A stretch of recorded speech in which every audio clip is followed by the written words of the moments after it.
అండి, welcome back to my channel. ఈ వీడియోలో 8th క్లాస్ చాప్టర్ 16 సంఖ్యలతో ఆడుకుందాం లెసన్లో బాజనీత సూత్రాల గురించి ఈరోజు వీడియోలో డిస్కస్ చేసుకోవడం జరుగుతుంది. ఫస్ట్ 10 యొక్క బాజనీత సూత్రం చూసుకుంటే మనకి ఇచ్చిన సంఖ్యలో వన్స్ ప్లేస్లో కనుక 0 ఉంటే అది మనకి 10చే నిశేషంగా భావించబడుతుంది. సో ఇక్కడ చూసుకుంటే మనకి ఒక సంఖ్యలోని ఒకట్ల స్థానంలోని అంకె 0 అయినప్పుడు మాత్రమే అది 10చే నిశేషంగా భావించబడుతుంది. అంటే మనకి ఇచ్చిన సంఖ్య అనేది ఒకట్ల స్థానంలో అంటే వన్స్ ప్లేస్లో 0 ఉన్నప్పుడు మాత్రమే అది 10చే నిశేషంగా భావించబడుతుందని 10 యొక్క బాజనీత సూత్రం తెలుపుతుంది.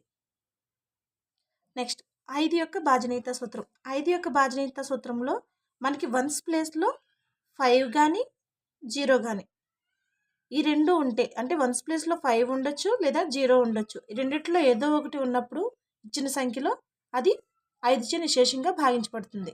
సో ఇక్కడ చూసుకుంటే మనకి ఒక సంఖ్యలోని ఒకట్ల స్థానంలోని అంకె 0 లేదా 5 అయినా ఆ సంఖ్య 5చే నిశేషంగా భావించబడుతుంది. సో ఈ ఒక పాయింట్ సరిపోతుంది, మనకి ఎక్స్ప్లెనేషన్ అనేది అంత అవసరం లేదు. ఒకట్ల స్థానంలో సంఖ్యను చూసుకుంటాం మనం బాజనీత సూత్రాలని పాటిస్తున్నప్పుడు కొన్ని సంఖ్యలకి ఒక సంఖ్యలోని ఒకట్ల స్థానంలోని అంకె 0 లేదా 5 అయినా ఆ సంఖ్య 5చే నిశేషంగా భావించబడుతుంది. ఇది 5 యొక్క బాజనీత సూత్రం. నెక్స్ట్ 2 యొక్క బాజనీత సూత్రం ఏమంటే ఒక సంఖ్య యొక్క ఒకట్ల స్థానంలోని అంకె 0, 2, 4, 6 లేదా 8 అయితే ఆ సంఖ్య 2చే నిశేషంగా భావించబడుతుంది.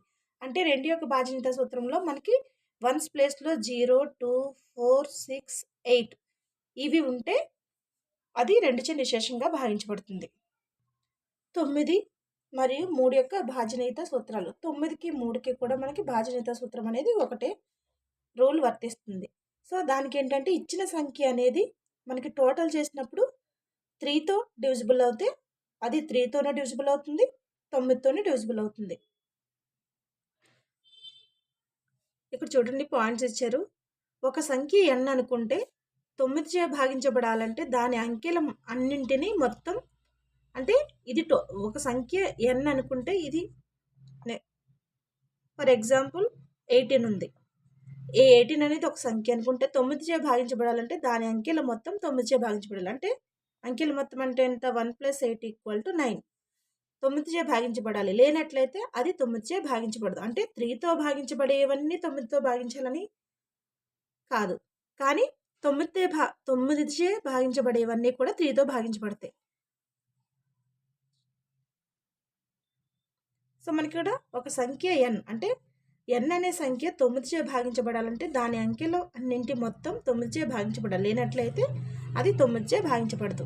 నెక్స్ట్ సెకండ్ చూసుకుంటే ఒక సంఖ్య n 3తో ఒక సంఖ్య n 3చే భాగించబడాలంటే దానిలోని అంకెలన్నింటి మొత్తం 3తో భాగించబడాలి. లేనట్లయితే అది 3తో భాగించబడదు.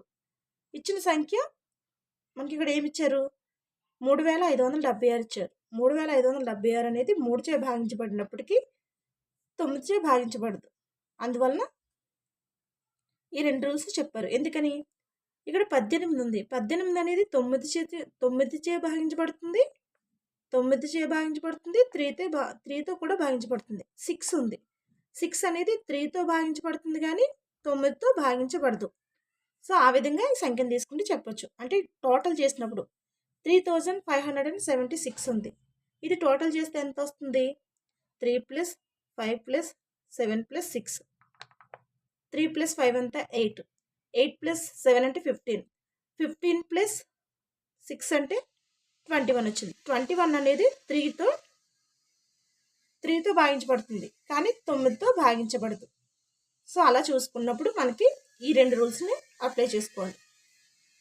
ఇక్కడ ఒకటి గుర్తుపెట్టుకుంటే ఇచ్చిన సంఖ్య అనేది 9చే భాగించబడిందంటే అది 3తో కూడా భాగించబడుతుంది. కానీ 3తో భాగించబడేవన్నీ కూడా 9చే భాగించబడాలని లేదు. ఎందుకని 3తో భాగించబడాలంటే మనకి 3, 6, 9 ఇలా స్టార్ట్ అవుతాయి. కానీ మనకి 9తో అయితే 9, 18, 27 ఈ విధంగా వస్తాయి. సో మనకి ఇక్కడ 3, 6 అనేవి 9తో భాగించబడవు కదా. ఎందుకని 3 3 9 అవుతుంది. 6 కూడా మనకి మిగిలిపోతుంది కాబట్టి 3తో భాగించబడేవన్నీ కూడా 9తో భాగించబడాలని లేదు. కానీ 9చే భాగించబడేవన్నీ కూడా 3చే భాగించబడతాయి. సో ఇక్కడ ఎగ్జాంపుల్ ప్రాబ్లం చూసుకుంటే 9చే ఈ సంఖ్య అనేది యొక్క భాజనీయతను పరీక్షించండి. అంటే మనకి ఇచ్చిన సంఖ్య ఎంత ఉంది? 1s, 10s, 100, 1000, 10,000, lakhs, 10 lakhs, crore. అంటే ఇక్కడ క్రోర్లో ఉంది. ఈ సంఖ్య మనకి ఈ మొత్తం కూడా భాగించబడితే ఎంత వస్తుందని అడగట్లేదు, కానీ భాగించబడుతుందా అంటే భాజనీయత సూత్రం ప్రకారం ఈ మొత్తం టోటల్ చేస్తాం. అంటే దీన్ని ఈ సంఖ్యలన్నింటినీ కలుపుతాం. 2 + 1 + 4 + 3 + 6 + 5 + 8 + 7 చేస్తే మనకి 36 వచ్చింది. 36 అనేది 9తో భాగించబడుతుంది కాబట్టి ఈ సంఖ్య అనేది 9తో భాగించబడుతుంది. సో ఆ విధంగా చెక్ చేసుకోవాలి. మనకు భాజనీయత సూత్రాలు అనేది చాలా ఇంపార్టెంట్ కాబట్టి కంపల్సరీ గుర్తుపెట్టుకోవాలి. ఇచ్చిన సంఖ్య 9చే భాగించబడాలంటే ఆ సంఖ్యలు మొత్తం కూడినప్పుడు, అంటే ఆ సంఖ్యలు మొత్తం యాడ్ చేసినప్పుడు ఆ వచ్చిన సంఖ్య అనేది 9చే భాగించబడితే ఆ సంఖ్య మొత్తం 9చే భాగించబడుతుంది. ఎగ్జాంపుల్ ప్రాబ్లం 5 చూసుకుంటే 9చే 1,52,875 యొక్క భాజనీయతను పరీక్షించండి. అంటే 1 + 5 + 2 + 8 + 7 + 5 చేస్తే మనకి 28 వచ్చింది. సో 28 అనేది మనకి 9చే భాగించబడదు కాబట్టి ఈ సంఖ్య అనేది 9చే భాగించబడదు అని రాస్తాం. ఇక్కడ ఇచ్చారు కదా, ఇచ్చిన సంఖ్య అంకెల మొత్తం యాడ్ చేస్తే 28 వచ్చింది. ఇది 9చే భాగించబడదు. అందువల్ల 1,52,875 అన్న సంఖ్య 9చే భాగించబడదని మనం నిర్ధారించుకోవచ్చు. నెక్స్ట్ 6th చూసుకుంటే ఎగ్జాంపుల్ ప్రాబ్లం 6 చూసుకుంటే ఒక 3 అంకెల సంఖ్య 24x అన్నది, అంటే 204x ఉంది. ఇక్కడ సమ్ నెంబర్ వస్తుంది అన్నది 9చే భాగించబడినచో x విలువ కనుక్కోండి అన్నారు. సో మనకి 24x అనేది 9చే భాగించబడుతుంది అంటున్నారు కాబట్టి 2 + 4 + x = 9కి ఈక్వల్ చేస్తాం. మనం చేస్తే 2 + 4 అంటే 6 + x = 9, x = 9 - 6. So x value ఎంత వచ్చింది? 3, అంటే 243. ఇది ఆ సంఖ్య అన్నమాట. 2 + 4 ఎంత? 6, 6 + 3 అంటే 9. సో 9 అనేది 9చే నిశేషంగా భాగించబడుతుంది. సేమ్ అదే ప్రొసీజరు 3 యొక్క డివిజిబిలిటీ రూల్కి కూడా వర్తిస్తుంది. ఎగ్జాంపుల్ ప్రాబ్లం 7 చూసుకుంటే 3చే ఈ సంఖ్య అనేది భాజనీయతను పరీక్షించమన్నారు. అంటే 2 + 1 + 4 + 6 + 5 + 8 + 7 చేస్తే మనకి 33 వచ్చింది. 33 అనేది మనకి 3తో నిశేషంగా భాగించబడుతుంది కాబట్టి ఈ సంఖ్య అనేది 3తో భాగించబడుతుంది. ఎగ్జాంపుల్ ప్రాబ్లం 8 చూసుకుంటే 3చే 15,287 యొక్క భాజనీయతను పరీక్షించండి అన్నారు. సో ఈ సంఖ్య అనేది 15,287 సంఖ్యలోని అంకెలు మొత్తం యాడ్ చేస్తే 23 వచ్చింది. సో 23 అనేది మనకి 3చే భాగించబడదు కాబట్టి ఇచ్చిన సంఖ్య అనేది 3చే నిశేషంగా భాగించబడదని చెప్పవచ్చు. 3చే భాగించబడదని చెప్పవచ్చు. నెక్స్ట్ ఎక్సర్సైజ్ 16.2లో ప్రాబ్లమ్స్ చూద్దాం. ఫస్ట్ ప్రాబ్లం చూసుకుంటే y ఒక అంకె అయినప్పుడు 21y5 అన్నది 9 యొక్క గుణిజం అయ్యేటట్లు y విలువను కనుగొనండి అన్నారు. అంటే 9 యొక్క గుణిజమని ఆల్రెడీ చెప్తున్నారు కాబట్టి మనకి 9 యొక్క డివిజిబిలిటీ రూల్ ఏంటి? ఇచ్చిన సంఖ్యని మొత్తం టోటల్ చేసినప్పుడు వచ్చిన సంఖ్య అనేది 9చే భాగించబడాలి. అంటే ఇక్కడ మనకి y ఇచ్చారు కాబట్టి, ఇక్కడ చరరాశి ఇచ్చారు కాబట్టి ఈ టోటల్ చేసి దాన్ని 9కి ఈక్వల్ చేస్తాం. సో దీన్ని 9చే భాగించబడుతుంది అన్నారు కాబట్టి 9 యొక్క గుణిజం అన్నారు కాబట్టి 2 + 1 + y + 5 = 9. 2 + 1 3, 3 + 5 8, అంటే y + 8 = 9. y = 9 - 8 = 1. y = 1 కాబట్టి ఆ సంఖ్య ఏమవుతుంది? 2115. 2115 9చే భాగించబడుతుంది లేదో చెక్ చేసుకుంటే సరిపోతుంది. 2 + 1 + 1 + 5 = 2 + 1 3, 3 + 1 4, 4 + 5 అంటే 9. సో భాగించబడుతుంది. సెకండ్ ప్రాబ్లం ఏమంటున్నారు? z ఒక అంకె అయినప్పుడు 31Z5 అన్నది 9 యొక్క గుణిజం అయ్యేటట్లు Z విలువ కనుక్కోండి. సేమ్ ఫస్ట్ ప్రాబ్లం లానే ఇది కూడా 3 + 1 + Z + 5 = 9. 3 + 1 ఎంత 4, 4 + 5 అంటే 9, Z + 9 = 9. సో Z = 9 - 9 అంటే 0. సో Z = 0 కాబట్టి ఆ సంఖ్య ఏమవుతుంది 3105.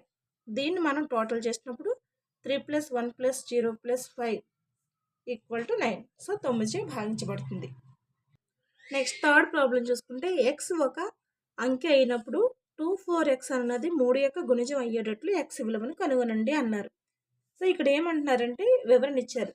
24x అన్నది 3 యొక్క గుణిజం కావున ఈ సంఖ్యలోని అంకెలు మొత్తం 6 + x కూడా 3 యొక్క గుణిజం అగును.